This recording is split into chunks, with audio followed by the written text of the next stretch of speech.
Okay, first you got this email from Kim, and you can find this quick guide. Please open this quick guide to install the application. You can find two types of QR code for Android and iOS. First, Android, click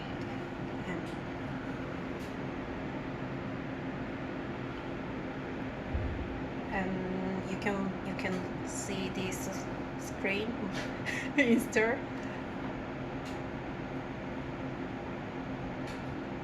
And after you finish install,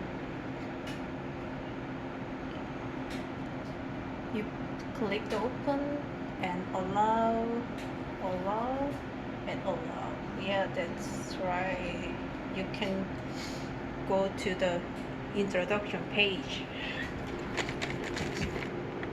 Next, for iOS,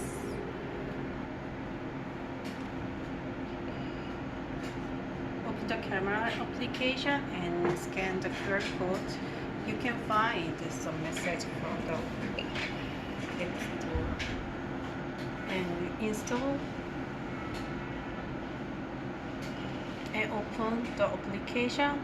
Also, you should click the allow